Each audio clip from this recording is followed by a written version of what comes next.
കരഞ്ഞാ നീ കരഞ്ഞാ നീ നീ കരഞ്ഞാ?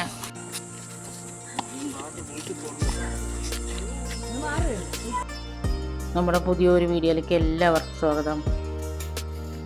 ഇന്ന് ഞാൻ നല്ലൊരു അടിപൊളി ഗോതമ്പ് പുട്ടിൻ്റെ റെസിപ്പിയാണ് കേട്ടോ.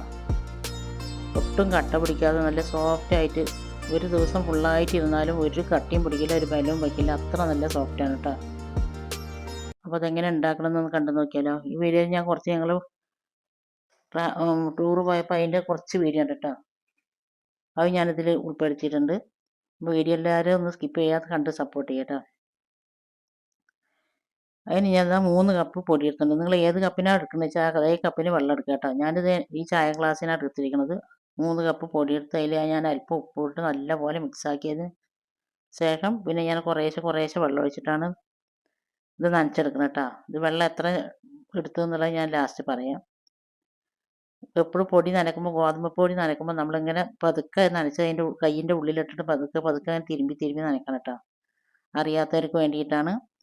എല്ലാവർക്കും അറിയായിരിക്കും, അറിയാത്തവരും എന്നാലും ഉണ്ടാകും. അപ്പോൾ അവർക്ക് വേണ്ടിയിട്ടാണ് ഞാനിത് കേട്ടോ ഡീറ്റെയിൽ ആയിട്ട് പറയണത്. നമ്മളെങ്ങനെ നനച്ചിട്ടുണ്ടെങ്കിലും ഗോതമ്പ് പൊടിയാകുമ്പോൾ അത് കട്ട പിടിക്കും. അപ്പോൾ കട്ട പിടിക്കാതിരിക്കാൻ വേണ്ടിയിട്ടാണ് ഇങ്ങനെ നനയ്ക്കാൻ പറയുന്നത് കേട്ടോ. വീഡിയോയിൽ കാണും പോലെ ചെയ്യാം.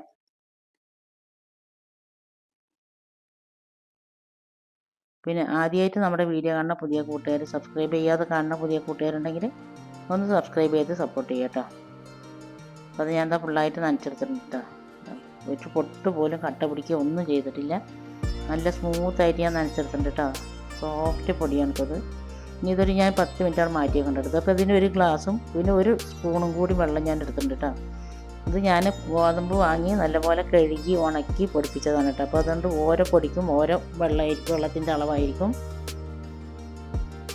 നമ്മൾ ഉണക്കി പൊടിക്കണ ഗോതമ്പിന് കുറച്ച് വെള്ളം കൂടുതൽ വേണ്ടി വരും കേട്ടോ. അപ്പോൾ നിങ്ങൾ എടുക്കുന്ന പൊടിക്കനുസരിച്ചിട്ട് അതിൽ വെള്ളം എടുക്കുക. നനയ്ക്കുമ്പോൾ മാത്രം ശ്രദ്ധിച്ചാൽ മതി. പിന്നെ ഞാൻ അതിലേക്ക് ഉണ്ടാക്കുന്ന ഒരു ചെറുപയർ കറിയാണ് കേട്ടോ. ഇനി ഞാൻ തലേ ദിവസം രാത്രി 1 കപ്പ് പയറെടുത്ത് വെള്ളത്തിലിട്ട് നല്ലപോലെ കുതിർത്തിയിട്ടുണ്ട് കേട്ടോ. ഇതിപ്പോൾ രാവിലെയാണ് ഉണ്ടാക്കുന്നത്. കുതിർത്തിയ പയർ ഞാനൊരു ചട്ടിയിലിട്ട് പിന്നെ അതിലേക്ക് വേകാൻ ആവശ്യമായിട്ടുള്ള വെള്ളം ഒഴിച്ച് 2 പച്ചമുളക് ഇട്ടിട്ടുണ്ട്.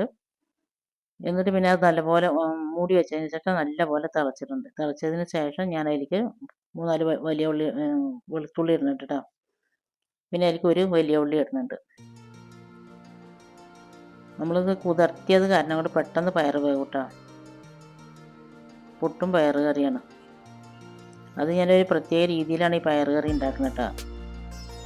ഇത് ചോറിനായാലും പലഹാരത്തിനായാലും നമുക്ക് വയ്യാത്തൊരു സമയത്താണെങ്കിലും ഒക്കെ ഉണ്ടാക്കാൻ പറ്റിയ നല്ല അടിപൊളി കറിയാണ്.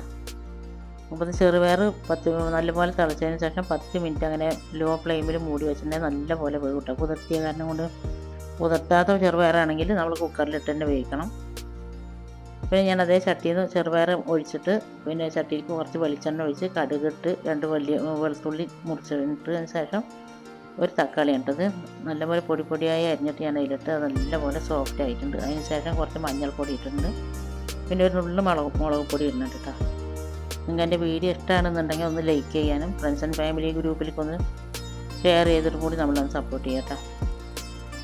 എന്നിട്ട് ഞാൻ നല്ലപോലെ അതിൻ്റെ പച്ചമണം മാറിയതിന് ശേഷം നമ്മൾ വേവിച്ച് വെച്ച ചെറുപയർ അതിലേക്ക് മുഴുവനായിട്ട് ഒഴിച്ചിട്ടുണ്ട്. ഒഴിച്ചതിന് ശേഷം അതിലേക്ക് ആവശ്യമായിട്ടുള്ള ഉപ്പ് ഇട്ടിട്ടോ. ഉപ്പ് ഇട്ടതിന് ശേഷം നല്ലപോലെ ഇളക്കിയിട്ട് പിന്നെ ഞാൻ അതിലേക്ക് മല്ലിയില ഇട്ടിട്ടുണ്ട്. മല്ലിയില ഇട്ട് നല്ലൊരു മണമാണ് കേട്ടോ. നല്ലൊരു ചൊയയുണ്ട്, നല്ലൊരു കറിക്ക് നല്ലൊരു ടേസ്റ്റും കിട്ടും. പിന്നെ അത് മൂടി വെച്ചതിന് ശേഷം നല്ലപോലെ തിളപ്പിച്ചിട്ടുണ്ട് ഞാൻ. കറി ഇപ്പം എങ്ങനെയാണെങ്കിലും ഒന്ന് ഇരുന്നിട്ടെന്ന് പറഞ്ഞാൽ നല്ലപോലെ ഒന്ന് കുറുകും കേട്ടോ. പിന്നെ ഞാനവിടെ കറിയെ തൂമിച്ച് അവിടെ വെച്ചിട്ടുണ്ട്. അതിന് ശേഷം അത് ആ കുക്കറിലാണ് നമ്മൾ പുട്ടുണ്ടാക്കുന്നത് കേട്ടോ. പുട്ടുണ്ടാക്കാൻ വേണ്ടി തേങ്ങ ചിരവി വെച്ചിട്ടുണ്ട്.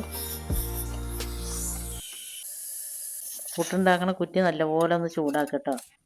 ചൂടാക്കിയിട്ട് നമ്മളതിൽ മാവിട്ട് പറഞ്ഞാൽ ഒട്ടും ഒട്ടിപ്പിടിക്കില്ല കേട്ടോ. ഒരു പൊട്ടും ഒട്ടിപ്പിടിക്കില്ല. നമ്മൾ കുത്തുമ്പോൾ നേരെ വണ്ണം വരികയും ചെയ്യും. പിന്നെ പുട്ടുണ്ടാക്കാൻ ഇപ്പോൾ എല്ലാവർക്കും അറിയില്ല. പടിയിൽ തേങ്ങ ഇട്ട് അങ്ങനെ 3 ലെയറായിട്ടാണ് ഞാൻ ആദ്യത്തെ പുട്ടുണ്ടാക്കിയത് കേട്ടോ.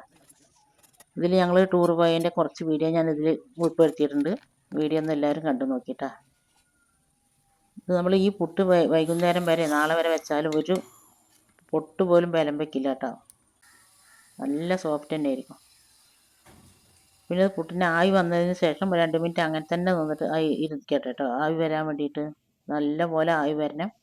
നല്ലപോലെ വെന്താൽ കേട്ടോ വേകുമ്പോൾ ഒരു മണം വരും, നല്ലൊരു മണം വരും. അപ്പോൾ നമുക്ക് കുത്തിയെടുക്കാം.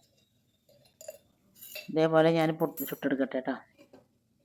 നിങ്ങൾക്ക് എൻ്റെ വീഡിയോ ഇഷ്ടമായിട്ടുണ്ടാകുമെന്ന് വിചാരിക്കണം. ഇഷ്ടമായാൽ ലൈക്ക് ചെയ്യുക, ഷെയർ ചെയ്യുക, സബ്സ്ക്രൈബ് ചെയ്യാതെ കാണുന്ന പുതിയ കൂട്ടുകാർ സബ്സ്ക്രൈബ് ചെയ്ത് സപ്പോർട്ട് ചെയ്യുക. നല്ല ടേസ്റ്റാണ് കേട്ടോ. ഇതിന് ഒരു കറിയില്ലാതെ തന്നെ നല്ല ടേസ്റ്റിൽ കഴിക്കാം.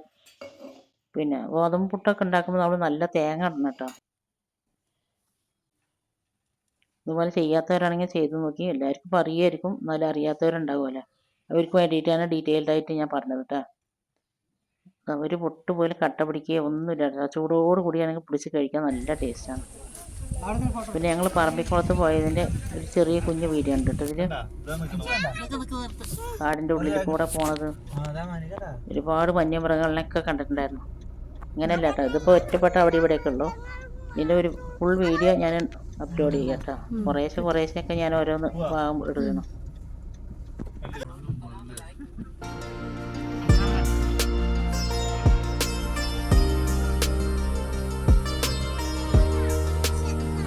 അപ്പോൾ നമ്മളിത് പറമ്പിക്കുളത്ത് എത്തിയിട്ടാണ്. ഇൻഷാ അല്ലാഹ് അടുത്ത നല്ല വീഡിയോ